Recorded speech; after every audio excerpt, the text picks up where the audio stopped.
जाते की नाही की आमच्या समोर दुसरं संकट येऊन उभं राहतं, ते म्हणजे आमची मुलगी प्रज्ञा आमची 6 ते 7 वर्षाची होती मित्रांनो. तिच्या अचानक दातांमध्ये इन्फेक्शन होतं. एवढं होतं, आम्ही तिला, ती छोटी असताना आमचा मुलगा तर आमचा दादू म्हणजे छोटा मुलगा 1-1.5 वर्षाचा, तो 1.5 वर्षाचा होता आणि प्रज्ञा होती 5 वर्षाची होती. तेव्हा तिच्या दातांना ना इन्फेक्शन झालं होतं. तिला खाता पण येत नव्हतं आणि एवढं दुखत होतं. खरंच आम्ही एवढ्या संकटातून आता कुठं आम्ही वर आलो. आणि तेव्हा आम्ही तिला दवाखान्यात नेत होतो. तर सांगितलं होतं डॉक्टरने DY पाटीलला जा, नेरूळला जा. कारण तर आम्ही तिला दवाखान्यात घेऊन गेलो आणि ते डॉक्टर लोक बोलले लय जास्त झालंय, तुम्ही आता एवढे दिवस काय केलं. आणि तेव्हा आमच्याकडे पैसे पण नव्हते जास्त. मग आम्ही DY पाटीलमध्ये घेऊन गेलो. डॉक्टरने सांगितलं तिच्या दातांना इन्फेक्शन झालंय, तिचे दात दुखायचे.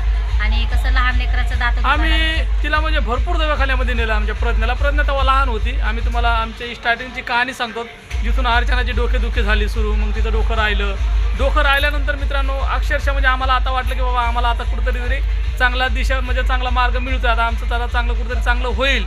कारण की आम्हाला दोघाला नेमकं मग आम्ही कामाला जायचो. अर्चना भांडे घासायला जायची, मी पण कुठेतरी कामाला बिगारी काम केलं मी अक्षरशः. त्याच्यानंतर अचानकच मग आमच्या प्रज्ञाचे दात दुखू लागले. प्रज्ञाचे दात दुखल्यामुळं आम्ही तिला मुंबईच्या हॉस्पिटलला नेलं.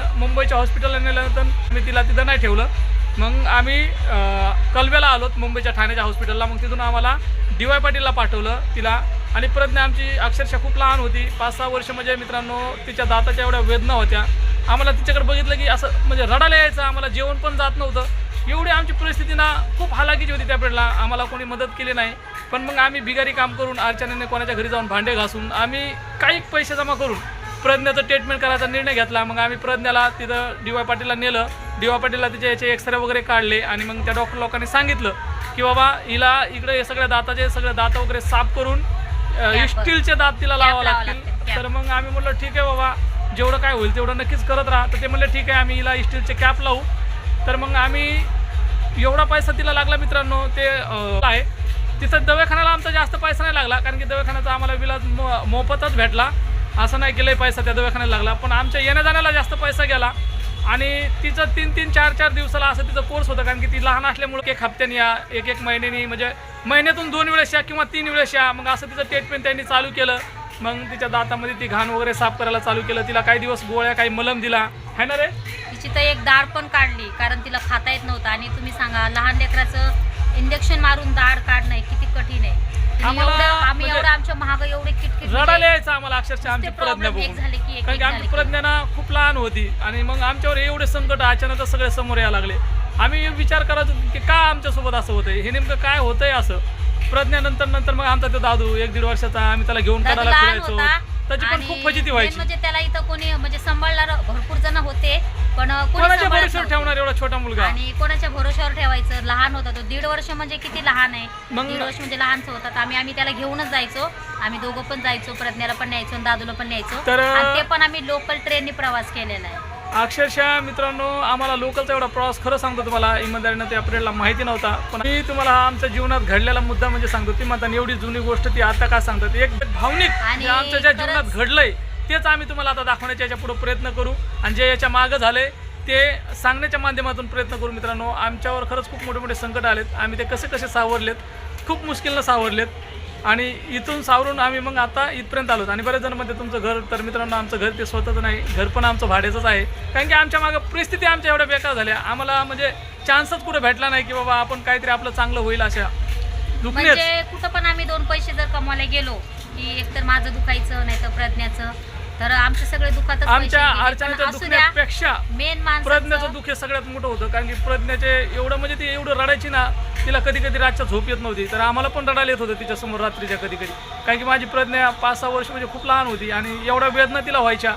पण मग जेव्हा आम्हाला तिथं लिहून दिलं की बाबा तुम्ही DY पाटील जायचं ट्रीटमेंट करा, मग आम्ही तिथं DY पाटीलला ट्रीटमेंट केलं. DY पाटीलला खरंच मित्रांनो असेल कधी नेरूळला आहे ते. तुम्ही असं म्हणता की आम्ही व्हिडिओ आणि व्ह्यूज मिळण्यासाठी असं करतो, नाही असं मुळीच नाहीये. जे आमच्यासोबत घडलंय आम्ही तेच तुम्हाला दाखवण्याचा प्रयत्न केला. आणि इथून पुढे आम्ही तेच सांगणार आहे जे आमच्यासोबत घडलेलं आहे. आम्ही काही यूज साठी करत नाही किंवा आमचा व्हिडिओ व्हायरल होण्यासाठी करत नाही. आता तुम्हाला माझी प्रज्ञा दाखवतो. मला तिथं खूप चांगला तिचा रिझल्ट मिळाला आणि तिथं मॅडम पण तिला खूप छान भेटली. DY पाटील नाही तर आम्हाला बाकीच्या डॉक्टरनं ना मित्रांनो अक्षरशः घाबरून सोडवलं होतं. पण तिथं मग ती पूर्णपणे नीट झाली, बरी झाली. ती डॉक्टर म्हणली हिला स्टीलच्या क्लिप लावल्यावर काही होणार नाही, काही टेन्शन घेऊ नका.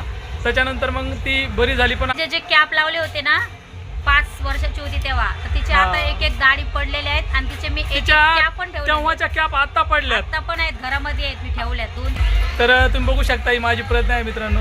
आणि हे बघा हा दात दिसतो की नाही मला नक्कीच सांगा कमेंट करून. हे बघा हे असे 4-5 दात तिला आम्ही लावलेले स्टीलचे आणि आता पडलेत ते. म्हणजे विचार करा 1-2 असते घरात आहेत पण ते सापडत नाहीत. आता माझी प्रज्ञा आता एवढी झाली, ही लहान आणि होती. बघा दात पण आहे त्याला, हे बघा हे दात मित्रांनो ती 3-4 वर्षे हे लावल्यानंतर तिच्या दातामध्ये तसेच होते. असे 3-4 दात आम्ही तिला लावले होते प्रज्ञाला. आता प्रज्ञाचे दात हे आता पडलेत आणि तिला आता नवीन दात आलेत. हे बघा हे बघितलं, हे असे 3-4 होते आपल्या घरामध्ये पण ते कुठं पडलेत भेटत नाहीत. आम्ही खूप मेहनतीनं खूप संकटातून तिला बाहेर काढलेले आणि आता ती एवढी झाली आमची प्रज्ञा. आणि आम्हाला तेव्हा म्हणजे लय आमची परिस्थिती खराब होती मित्रांनो, अक्षरशः खूप खराब. अर्चनाचं डोकं दुखणं, त्याच्यामध्ये तिचं दुखणं, आम्ही म्हणजे एकदम असं हैराण झालो होतो. तरी पण अजून तिच्या दाताला बरं नाही बरं का, चालूच आहे अजून तिचं. तिचं काय ना काय चालूच असतंय. व्हाईट सिमेंट लावा, हे लावा, म्हणजे ते कीड लागते ना, मग आम्ही तिचं ते साफ करणं चालूच ठेवतो.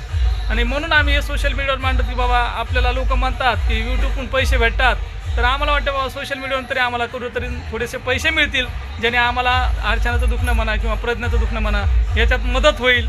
आम्हाला एवढंच वाटतं आम्हाला आमच्याच मेहनतीचे पैसे की पाहिजे. आम्हाला आमच्या व्हिडिओला व्ह्यूज यावा असंच आम्हाला वाटतं. तर प्लीज आमच्या व्हिडिओ नक्की तुम्ही बघण्याचे प्रयत्न करा. व्हिडिओ आवडले तर लाईक करा, कमेंट करा आणि व्हिडिओला सपोर्ट करा. आपला व्हिडिओ खूप मोठा होतोय. तर आजचा व्हिडिओ तुम्हाला कसा वाटला नक्कीच कमेंट करून सांगा. तर तेव्हा व्हिडिओ का नाही काढला, तर तेव्हा आमच्याकडे असा मोबाईल नव्हता आणि मोबाईलला आमच्याकडे ते बटनाचे होते. तेव्हा जर असा मोबाईल असताना आम्हाला माहीत असतं की बाबा तेव्हापासून सोशल मीडिया आहे, तर आम्हाला खरंच त्या प्लॅटफॉर्मचा सहारा मिळाला असता. पण चला ठीक आहे, आता तरी मिळाला आहे, तर आता तुम्ही नक्कीच सपोर्ट करा हीच आमची आता आशा आहे. आम्हाला माहिती पडलंय सोशल मीडियावर पण आपण पैसे कमवू शकतात, पण त्याच्यासाठी तुमचा सगळ्यांचा सपोर्ट पाहिजे. तुम्ही